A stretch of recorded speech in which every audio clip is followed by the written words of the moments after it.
Assalamualaikum warahmatullahi wabarakatuh. Jerman adalah salah satu dari 5 negara yang memiliki sistem pendidikan yang terbaik di dunia versi Sun Education Group. Tapi faktanya adalah sistem pendidikan yang diterapkan di Jerman itu tidak jauh berbeda dengan sistem pendidikan yang ada di Indonesia. Bagaimana bisa? Saya Muhammad Ihsan dan di sini saya akan memberikan komparasi sistem pendidikan yang ada di negara Jerman.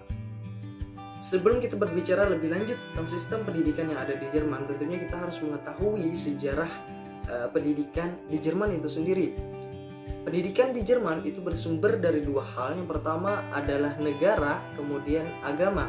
Mayoritas di sana menganut Kristen, maka yang berpengaruh di sini adalah gereja.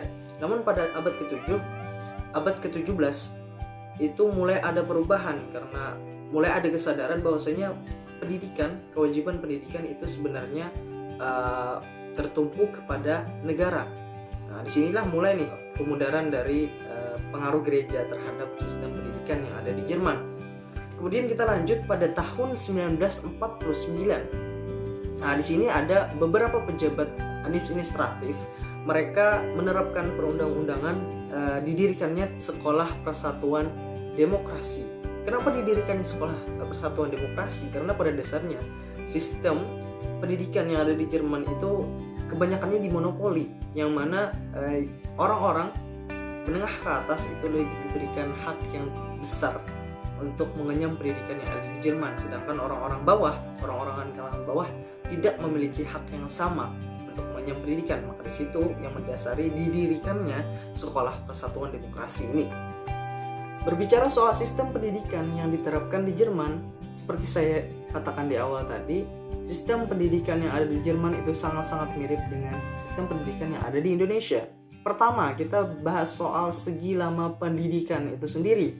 Segi lama pendidikan yang ada di Jerman itu wajib belajar mereka sebenarnya 9 sampai dengan 10 tahun.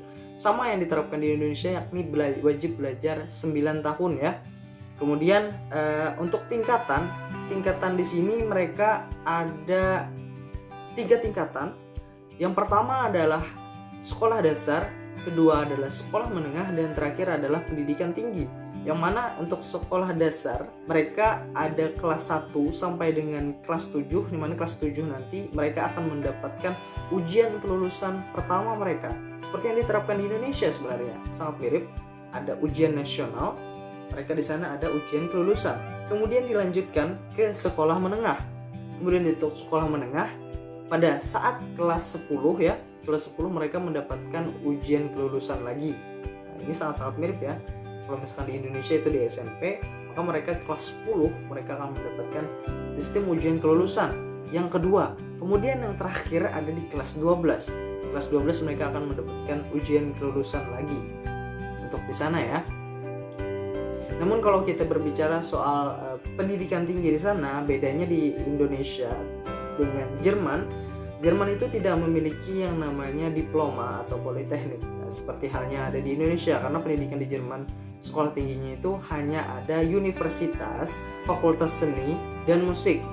Kemudian universitas di sini lebih mengutamakan teori, sedangkan kalau kita bicara soal seni dan juga musik itu mereka berfokus kepada seni tarapan di dalamnya. Kemudian dari segi kurikulum, jika di Indonesia kita diterapkan oleh Kementerian Pendidikan, nah kalau misalkan di Jerman sebenarnya memang diawasi dari Kementerian Pendidikan itu sendiri, tapi untuk penerapan kurikulum tidak terfokus hanya dari pemerintah, namun mereka diberikan kebijakan, diberikan otonomi daerah dari setiap negara bagian.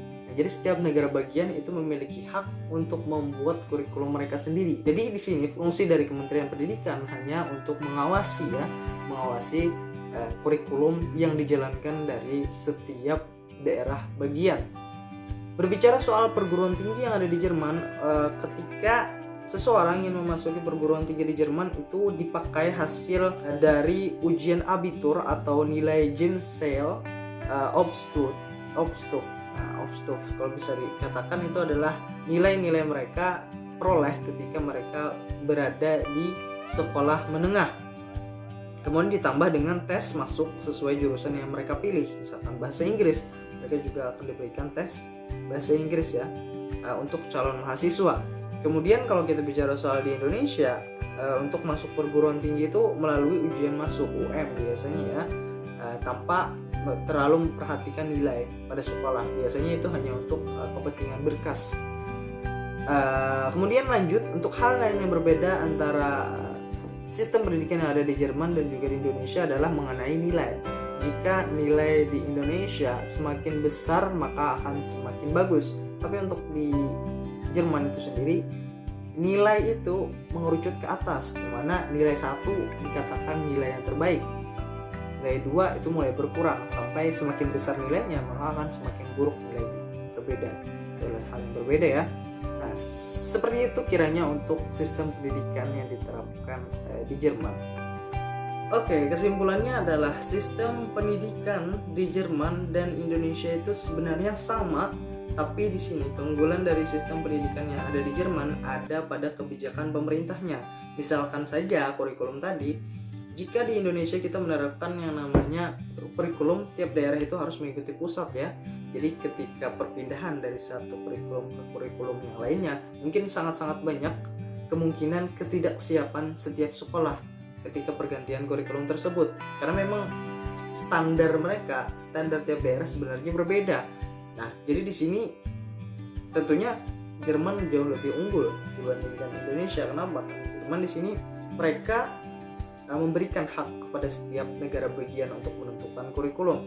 Jadi kan setiap daerah itu memiliki potensi mereka masing-masing. Misalkan keperluan dari negara bagian ini, negara bagian ini, tentunya karena keperluan tersebutlah kurikulum yang diberikan itu tentunya sangat-sangat sesuai dengan daerah tersebut. Kemudian jika kita bicara soal keunggulan dari sistem pendidikan yang ada di Jerman, itu ada di biaya. Iya, biaya. Karena pendidikan yang ada di Jerman 100% itu ditanggung oleh pemerintah. Sekolah dasar saja itu ditanggung oleh, ada anggaran tersendiri dari tiap pemimpin negara bagian untuk sekolah dasar. Begitu pula sekolah menengah, mereka juga ada anggaran tersendiri untuk warga negaranya, setiap warga negaranya yang bersekolah untuk sekolah menengah. Bahkan untuk di perguruan tinggi atau pendidikan tinggi itu biaya pendidikan juga ditanggung oleh negara, sekitar 9,3% dari GNP di negara Jerman itu dialokasikan untuk pendidikan perguruan tinggi seperti itu. Nah, mungkin itu saja komparasi dari pendidikan antara Jerman dan juga Indonesia. Semoga bermanfaat. Mohon maaf. Wassalamualaikum warahmatullahi wabarakatuh.